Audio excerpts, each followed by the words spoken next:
కొప్పర్తి కథావాహిని శ్రోతలకు స్వాగతం.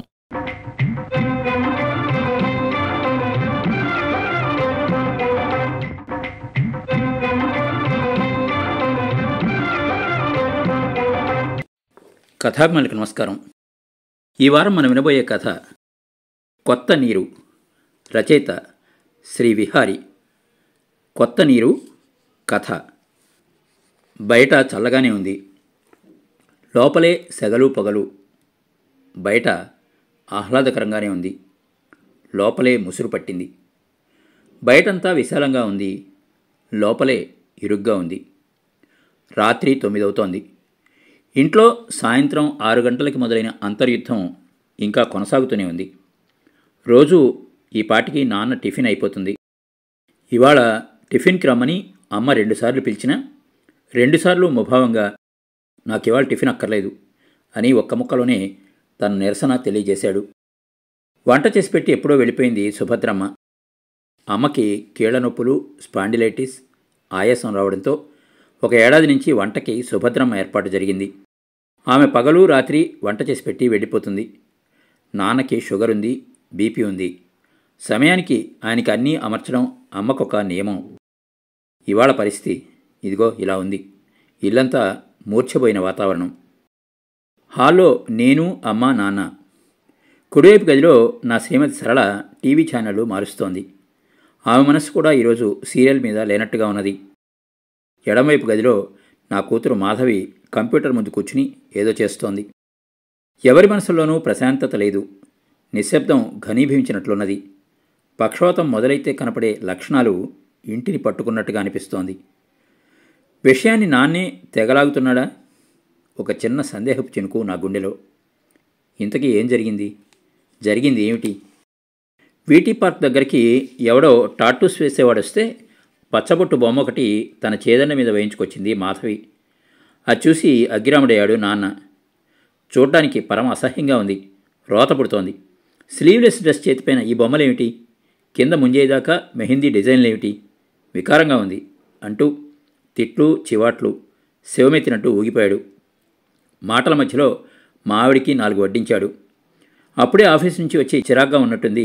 తాను ఒంటికాలి మీద లేచింది. మాధవి చిన్నపిల్ల కాదు 4 దెబ్బలేసి చెప్పడానికి. నా అంతయ్యి నాకంటే ఎక్కువే సంపాదిస్తుంది. చెప్పారు కదా, అదే అర్థం చేసుకుంటుంది అన్నది. ఆమె సమాధానం నాన్నకి రుచించలేదు. సరళని బలపరుస్తున్నట్టు నేను కూడా, నో ఇష్యూ నాన్న, మాధవి కంప్యూటర్ ఇంజనీర్, పైగా ఆ బొమ్మలేవో వాషబులే, సరదా తీరాక చెరిపేసుకుంటుందిలేండి, let us treat her as an adult అన్నాను. నా వైపు చాలా గుర్రుగా చూశాడు నాన్న. 1000 సూదులు కళ్ళలోకి గుచ్చినట్లయింది. కొంతమంది ఎంత వయసు వచ్చినా మైనర్లే, ఎందుకు పనికొస్తారా, కూతురు నదుపు చేసుకోలేని వెధవలు అని తనదైన ఫక్కీలో కరుగ్గానే అన్నాడు. ఆయన మాట తీరంతే. సన్నగా నవ్వేసుకుని ఏదో మ్యాగజైన్ అందుకున్నాను. అప్పుడే అమ్మ ప్రవేశించింది ఈ ఘట్టంలోకి. నాకంటే సరళ కంటే ఆమె ఒక ఆకు ఎక్కువే చదివింది. మాధవి చెట్టంత పిల్ల. దానిపై అలా రంకెలేస్తే ఎలా? ఏ నేరమో పాపమో చేసినట్టు అంకమ్మ శివాలెందుకు? కొడుకు కోడలు చిన్నపిల్లలా ఏమిటి? మర్యాద లేకుండా బడిపిల్లలు అన్నట్టు అనేడివేనా? అంత చదువు, పొద్దునే ఆధ్యాత్మిక కార్యక్రమాలు ఎందుకుటా? నోటికి కొంచెం నిగ్రహం ఉండద్దు అన్నది. అమ్మ మాటలు నాన్న మనసుని బాగా గాయపరిచినట్లున్నాయి. అప్పటినుంచి బిగుసుపోయాడు. 7 అవుతుండగా కాబోలు మాలతి వచ్చింది. నా మేనకోడలు. పైనే అపార్ట్మెంట్, సెక్రటేరియట్లో ఉద్యోగం. వాళ్ళాయన విష్ణు ఏదో కంపెనీలో మార్కెటింగ్ ఎగ్జిక్యూటివ్. వాళ్ళ బాబు రవి 5 ఏళ్లవాడు. అమ్మ రవి గురించి అడిగితే, వాడింటికి వచ్చాడంటే టీవీలో జెటిక్సో సిన్కో అంటూ పోతాడమ్మమ్మ అన్నది. నాన్న మాలతి వైపు ఓ చురుకు చూపు చూశాడు. ఆమె పిచ్చాపాటి మొదలెట్టింది కానీ సాగలేదు. జ్వరం వచ్చిన ఇంట్లో ఆ మూలుగులు తప్ప సంభాషణ ఏం జరుగుతుంది? ఆ కొంచెం సణుగుల్లోనే జరిగింది ఏమిటో అర్థమైంది మాలతికి. ఆమె చాలా సీరియస్గా అన్నది. మాధవైనా మాలతైనా ఆడపిల్లలంటే అందరికీ అలసిలేమయ్యా. ఆమె వ్యక్తిత్వాన్ని అభిరుచిని దేన్ని గౌరవించలేరు. ఈ పురుషాధిక్యతతో చస్తున్నాం అనుకో అని సన్నగా నవ్వింది. తనని ఉద్దేశించే అన్నట్టు అర్థమైంది నాన్నకి. ఆమె వెళ్ళిపోయింది. తన చిరాకుని బయటపడేశాడు నాన్న. స్త్రీవాదం గురించి, ఈ కాలపు ఆడపిల్లల గురించి చాలాసేపు మాట్లాడుతూనే ఉన్నాడు. టీవీ సీరియళ్లలో ఒక మగాడికి 4 భార్యలను పెడుతున్నా సినిమాలో ఆడది బట్టలిప్పి బజార్న పడ్డా వీళ్ళకి పట్టదు. అంతా హిపోక్రసీ, పలాయనతత్వం. అసలు అవన్నీ ఆడవాళ్లేగా లొట్టలేసుకుంటూ చూస్తున్నది. పల్లెటూళ్ళకు కూడా పాకింది జాడ్యం అని ఎక్కువ మోతాదులని ఉపన్యాసం రంగరించాడు. ఆయన వైపు పరిశీలనగా చూశాను. ఆయన బంతి లేకుండా ఫుట్బాల్ ఆడుతున్నాడని అనిపించింది. నాన్న రూపం, మనస్తత్వం, గతం గురించిన ఆలోచనలు మనసుని ముసురుతున్నాయి. నాన్నకి 70 ఏళ్ళు దాటాయి. బట్టతల, చురుకు చూపులు, స్ఫురద్రూపం, ముక్కుసూటి తత్వం, మాట పెళుసు. చెప్పే విషయం కొంచెం సౌమ్యంగా చెప్పచ్చుగా, అంత కటువుగా చెప్పడం ఎందుకు అంటే ఒప్పుకోడు. మాట నాభి నుంచి రావాలిరా, పెదవి మీద నుంచి కాదు. చిత్తశుద్ధి, నిజాయితీ, నిబద్ధత ఉండాలి. మాడ్యులేషన్ లేని వాక్యానికి ఫోర్స్ ఎట్లా వస్తుంది? పొడి పొడి మాటల్లో చెప్తే పీకి పెరట్లో పారేస్తారు. ఇది ఆయన తరహా. 40 ఏళ్ళు ఉద్యోగం చేశాడు. చాలా చదివాడు. ఎన్నో డిగ్రీలు తీసుకున్నాడు. 16వ ఏటే తాతయ్య పోతే 3 చెల్లెళ్ళకి పెళ్లి, పేరెంటం నిర్వహించాడు. స్వశక్తితో ఎదిగిన వ్యక్తి. విశ్వనాథం సారంటే ఒక మేరువు. ఆయన గురించి వర్ణించలేం అనిపించుకున్నాడు. నాకు, తమ్ముడికి, అక్కయ్యకి కూడా నాన్నే రోల్ మోడల్. ఎటొచ్చి ఈ మధ్యనే ఈయనకి ఇంటి వ్యవహారాల్లో చాదస్యం ఎక్కువతున్నట్టుగా అనిపిస్తున్నది. మొన్న ఆదివారం మాలతి, విష్ణు వచ్చారు. మాటలు సాగుతున్నాయి. మధ్యలో విష్ణు అన్నాడు, రవికి పైల్స్ తాతగారు, బ్లీడింగ్ ఇబ్బంది పెడుతోంది. ఏవో మందులేస్తున్నాం కానీ తగ్గట్లేదు. పిల్లవాడు బాధపడుతున్నాడు. కొనసాగింపుగా మాలతి అంది, అసలు ప్రాబ్లం వాడు పిజ్జాలు, మసాలా పదార్థాలు తింటేనే వస్తోందిట. నాన్న వాళ్ళిద్దరిని అదోలా చూసి టక్కున అన్నాడు, వాడు చిన్నవాడు, జిహ్వచాపల్యం ఉంటుంది. పెద్దవాళ్ళం కదా, మనమే బుద్ధి తెచ్చుకోవాలి. వాడికి అసలైన చికిత్స ఈ పదార్థాలు తినకుండా చూడడమే. మీరు తినేది, వాడికి పెట్టేది అంతా జంక్ ఫుడ్డే కదా. గుట్టలు గుట్టలుగా ఉన్న ఆ చిప్స్ ప్యాకెట్స్ ఎందుకు మీ డైనింగ్ టేబుల్ మీద, సోఫాలోను, దివాన్ మీద, ఎక్కడ పడితే అక్కడ. మాలతి సంగతేమో కానీ విష్ణు మొహం వివరణమైపోయింది. వాతావరణంలో ఒక్కసారిగా ముసురు కమ్మింది. ఆ తర్వాత సంభాషణని వేరే అంశాల మీదకి మళ్లించాలని నేనెంత ప్రయత్నించినా పొడి పొడి మాటలుగానే తేలిపోయింది. కాసేపు కూర్చుని వెళ్ళిపోయాడు విష్ణు.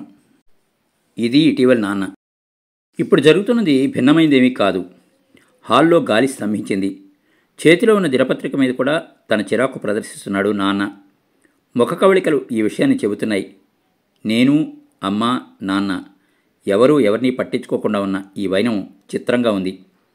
అందరి మనసుల్లోనూ శతకోటి ఆలోచనలు. మౌనం కూడా ఒక భాషే అన్నది ఇందుకేనా? ఒకరి మీద ఒకరికి అలతి కినుక, అమిత కోపమా? నేను మనసుని, చూపుని అంతర్ముఖం చేసుకుంటున్నానా? నాకు నవ్వొచ్చింది. రండి మనం భోంచేద్దాం, మాధవీరా అని పిలుస్తూ హాల్లోకి వచ్చింది సరళ. హాల్లోనే మా డైనింగ్ టేబుల్. నేను లేచాను. సరళ వెనగ్గా అమ్మ కదిలింది. నేను టిఫిన్ చేస్తున్నాను, మీ ఇష్టం, పెట్టమంటే పెడతా అన్నది నాన్నను ఉద్దేశించి.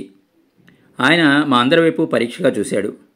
ఆయన మనసులో జ్వలనం చూపుల్లో గోచరించింది నాకు. మరుక్షణం ఆయన లేచి తన గదిలోకి వెళ్ళాడు. ఆయన కాళ్ళు చేతులు కడుక్కుని వస్తారేమో అని అనుకున్నాను. ఉత్కంఠతో అటు ఇటు చూశాను. అమ్మకేసి సాలోచనగా పరికించాను టేబుల్ ముందు కూర్చుంటూ. ఆమె ఏమో ఆయన ఇష్టం అన్నది గంభీరంగా. మా గొంతుల్లోకి జారుతున్న ఆహారంలాగా హాల్లో నిశ్శబ్దం మునగదీసుకున్నది. నాన్న బయటకొచ్చాడు. హాల్లో కూర్చుని రేడియోని ఆన్ చేశాడు. అదో చిన్న ట్రాన్సిస్టర్. సన్నగా పాట వినిపిస్తోంది. ఇంతలో నా కొడుకు చందు వచ్చాడు. వాడు బీటెక్ 2వ సంవత్సరం చదువుతున్నాడు. ఊరికి చాలా దూరంలోని కాలేజీలో. ఉస్సూరంటూ సోఫాలో కూర్చుని విసుగ్గా షూస్ తీసి ఓ మూలకి విసిరేశాడు. అవి రెండూ 4 వైపులకి పడినట్టు అక్కడొకటి ఇక్కడొకటి పడ్డాయి. మెళ్ళో వేలాడుతున్న సెల్ ఫోను, చెవుల్లో ఉన్న ఇయర్ ఫోను, జేబులోంచి MP3 ప్లేయరు తీసి టీపాయ్ మీద పడేశాడు. 2 చేతులు వెనక్కి సాచుకుని సోఫాలో వాలిపోయాడు. వాణ్ణి యగాదిగా చూశాడు నాన్న. ఏమిట్రా చందు, నువ్వు నీ వాలకం? సజ్జుసజ్జుగా పీచులు పీచులుగా మడవలకు అతుక్కుపోయిన ఆ ప్యాంట్లేమిటి? కుష్టుమండ వల్ల ఏమిట్రా ఈ ఫ్యాషన్లు? మెళ్ళో ఏమిట్రా తాళ్ళు? షూస్ని ఒక చోట పొందిగ్గా వెళ్ళడం మన వల్ల కాదా జీవితంలో? వాడి సెల్ మోగింది. తెల్లవార్లు పొద్దుగూకులు ఫోన్లో మాటలే మాటలు, లేదా మెసేజీలు. నాన్న మాటల్ని పట్టించుకోనట్టు అవన్నీ తీసుకుని తన గదిలోకి వెళ్ళాడు చందు. వాడు వెళ్తుండగా ఉన్నట్టుండి ఆయన చూపులు చందు వేసుకున్న టీషర్ట్ మీదకి మళ్ళాయి. ఛాతీ మీద అక్షరాలు పైకే చదివాడు. Girls are like medicines, they do have expiry date. నాన్న కోపం మీద గుగ్గిలం పడనే పడింది. మధ్యకాలంలోకి వచ్చాను కానీ నాకు ముద్ద దిగటం లేదు. వీడు సహజంగా ఆయన కంట పడ్డు. కనిపిస్తే ఏదో ఒకటి పాయింట్అవుట్ చేస్తూనే ఉంటాడు. ఒకటే సణుగుడు, నస. I just can't bear. ఇది ఆయన గురించి వాళ్ళ అక్క దగ్గర వ్యక్తం చేసిన అభిప్రాయం. నేను విన్నాను. అదిగాక సాధారణంగా ఉదయం 8ంటికి వాడు టిఫిన్ చేసి వెళ్ళిపోతాడు. ఆ సమయంలో నాన్న పూజలో ఉంటాడు. అందుకని వీళ్ళ చూపులు కలవు, ఎప్పుడో సెలవు రోజుల్లో తప్ప. ఇవాళ దుర్దినం. నాన్న కళ్ళు అగ్నిగోళాలే మరీ రోత పుట్టిస్తున్నాయి ఈ ఇంటి వ్యవహారాలు, పద్ధతులు. ఇలాగైతే వీడు భ్రష్టు పట్టిపోతాడు. జులాయి వేషాలు, జులాయి వ్యవహారాలు. పోయి ఒకసారి వాడి రూమ్ చూడండి. దాని నిండా దినపత్రికల పేజ్ 3, పేజ్ 4 అట్రాక్షన్సే. చెప్తూ ఉన్నాను నేను. ఫిబ్రవరి 7వ తేదీ సప్లిమెంట్ని చించుకుని దిండు పక్కన దాచుకున్నాడు వీడు.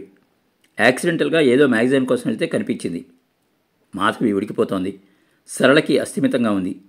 అమ్మ లేచి ప్లేట్ తీసుకుని వంటిట్లోకి వెళ్ళిపోయింది. అస్వస్థంగా ఉన్న మనసులు చాలా క్షణాల్ని కాలం తలలో కలిపేసుకుంటోంది. ఎవరి గదుల్లోకి వాళ్ళు వెళ్ళబోతున్నాం. అప్పుడు అడిగాడు నాన్న, నాకు ఒక కప్పు బూస్ట్ ఇవ్వు అని. అమ్మ ఆయనకి బూస్ట్ ఇచ్చి గదిలోకి వెళ్ళిపోయింది. ఇప్పుడు హాల్లో నేను, నాన్న మాత్రమే ఉన్నాం. పెద్ద కల్లోల కడల మధ్య ద్వీపంలాగా ఉన్నాడాయన. ఆ పిల్ల గది చూస్తే అది అంతే. వస్తువులు, పుస్తకాలు, బట్టలు అన్నీ మంచం మీద, కుర్చీల్లో, తలుపు రెక్కలకి. ఘోరం. పాతబడినవి, చిరిగిపోయినవి కూడా చూసుకోపోతే ఎట్లా? చేతికి ఏ డ్రెస్ వస్తే అది వేసుకు వెళ్ళిపోతుంది. ఆ జీన్స్ ఒకటి వచ్చాయి. మట్టి, దుమ్ము, ధూళి అన్నీ ఆ రంగులో కలిసిపోతాయనే భరోసా. సరైన జాకెట్లు, గౌన్లు లేవు కదా. ఏమిటా రామూర్తి, మన ఇళ్లలో కూడా ఇట్లా అయితే ఎలాగురా? నెమ్మదిగా మాటల్లోకి ప్రవహించింది బాధ. కొంత సమయం తీసుకుని, మీరిలాంటివి పట్టించుకోకండి నాన్న, ఎవరికి వారు గ్రహించుకుంటారు అన్నాను. ప్రస్తుతం ఆయన ఉన్న స్థితిలో నా సమాధానం లేక సముదాయింపు నా అల్పప్రజ్ఞకి తార్కాణమని నాకు తెలుసు. ఆయన మౌనంగా ఉండిపోయాడు. బడబాగ్ని అంటే అదేనా? ఒక ప్రశ్న నాలో పుట్టి నాలోనే అణిగిపోయింది. మెల్లగా లేచి ఆయన తన గదిలోకి వెళ్ళిపోయాడు. మర్నాడు ఉదయం చాలా చిత్రంగా మా ఇంట్లో గాలింతా చందు మీదే వీచింది. రాత్రి నాన్న మాటలకి సీరియల్గా సాగింది. సరళ కూడా వాడి మీద ఒంటికాలితో లేచింది. వాడి రూమ్లో ఉన్న స్టఫ్ అంతా వర్ణించింది. వీడికి అడ్డమైన స్నేహాలు అబ్బుతున్నాయి. తిరుగుళ్ళు కూడా ఎక్కువయ్యాయి. లేకపోతే ఎంత దూరపు కాలేజీ అయినా రాత్రి 10 దాకా పడుతుందా? అసలు కాలేజీ బసి డబ్బెందుకు కట్టనీయడు? Useless fellow. ఇలా సాగింది ఆమె పెద్దరికపు హెచ్చరిక. ఇవన్నీ విని విని చివును లేచి వెళ్ళిపోయాడు చందు. ఎవరి పనుల్లోకి వాళ్ళం వెళ్ళిపోయాం. ఆ రాత్రి సరళ నోరు విప్పింది. ఎలాగైనా మామయ్య గారు ప్రతి చిన్న విషయానికి బీపీ పెంచుకుంటున్నారండి. సెలవు రోజు వచ్చిందంటే నాకేమిటో టెన్షన్గా ఉంటుంది. ఆ రోజు ఎట్లా గడుస్తుందో అని. పేపర్ చదివితే చెత్త చెత్తగా మడుస్తాం అంటారు. ఏ పేజీకి ఆ పేజీ అక్కడోటి ఇక్కడోటి పడేయటం ఎందుకు అంటారు. వాష్ బేసిన్లో నీళ్లు పోతున్నాయి అంటారు. కుర్చీల్ని అక్కడికి ఇక్కడికి లాక్కుని కూర్చుని మళ్ళీ లేచి వెళ్ళేప్పుడు ఎక్కడివక్కడే వదిలేసి వెళ్ళిపోతారని చిరాకు పడతారు.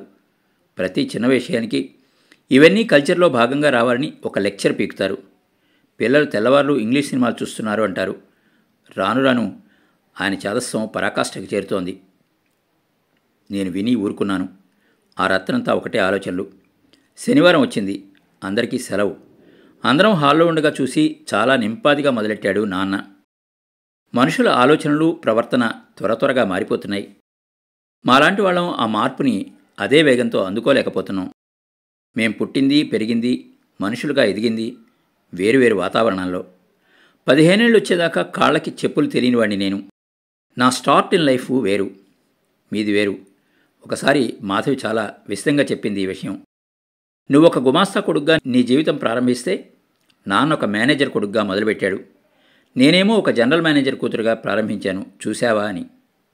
నిజమే. అందువలన ప్రాధాన్యతలు, అవసరాలు మారుతున్నాయి. రుచులు, అభిరుచులు భిన్నంగా ఉంటున్నాయి.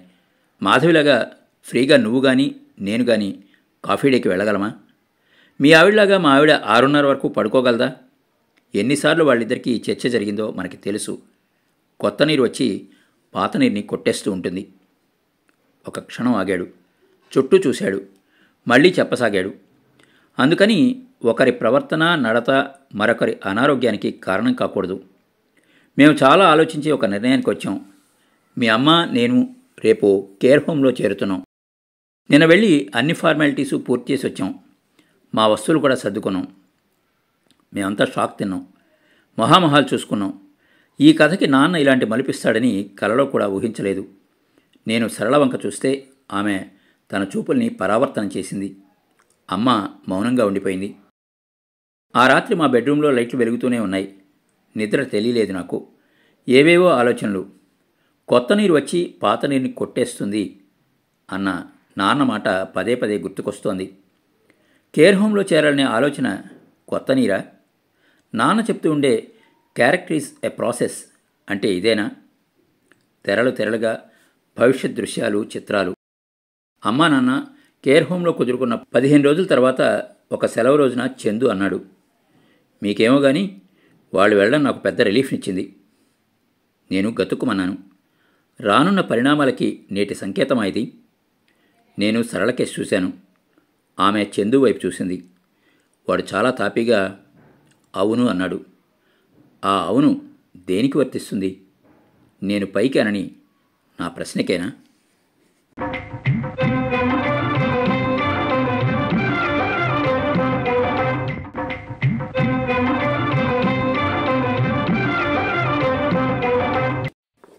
విన్నారు కదండి, విహారి గారి కథ కొత్త నీరు.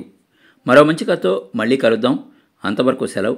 మీ కొప్పర్తి రాంబాబు, విశ్రాంత ఉద్యోగి, ఇండియన్ బ్యాంక్, విజయవాడ.